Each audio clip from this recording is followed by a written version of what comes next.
Chapter 3 of The Legend of Skeleton Man. The Dream. I don't scream. It was only thunder and lightning, a rumble that shook the whole building as if it were a dollhouse rocked by a giant's heavy foot thudding down next to it. When there was lightning, Mom always said it was the flashbulb of the Creator taking pictures with a giant camera. Dad always said thunder is the rumbling steps of the Hinos, the thunder beings who live in the sky. They're good guys who throw down lightning like spears to destroy monsters, but this time at least, their lightning spears seemed to have missed. In that moment of absolute brightness outside, my eyes took their own quick picture, one that made me yank the curtains back in place and get into bed with the covers over my head.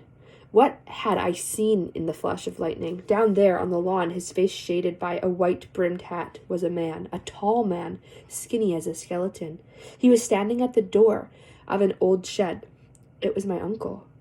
My mind is going 1,000,000 miles a minute now. Why was he there? What is he doing? Am I just being paranoid, or am I really in some kind of danger? My mind keeps going back to that shed, too.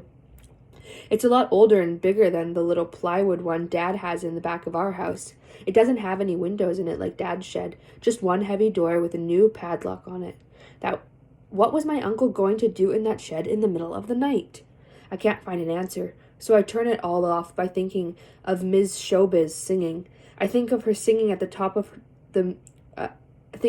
I think of her singing that song from the musical about Annie, another orphan, assuming I might be one, which I know I really am not. Tomorrow. And as I put all my thoughts and fears into imagining her singing, I fall asleep and I dream. It's like some of the dreams I've had before. I know I am dreaming, but I can't wake up. It is what my dad calls an aware dream. That is a dream where you know you are a dreamer, and if you are alert enough, you'll get some help from your dream.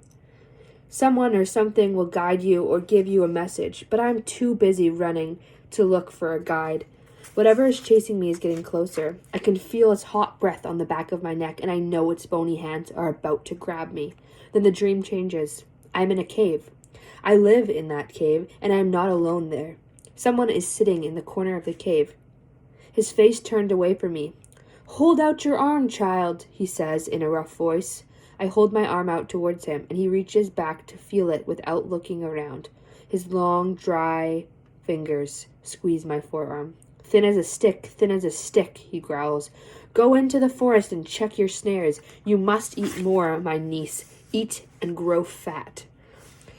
In an eye blink, I'm not in the cave, but in the forest. I'm dressed in deerskin, checking the snares I've placed on the trails. I'm worried because I haven't caught anything. My uncle will be angry.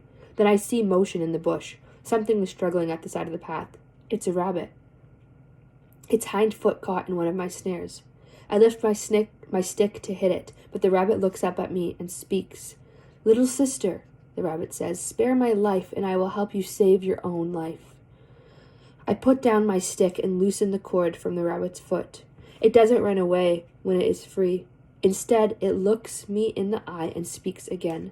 "Little sister," the rabbit says, "thank you for sparing me. Now I will tell you what you must know. The one you think is your uncle is not human."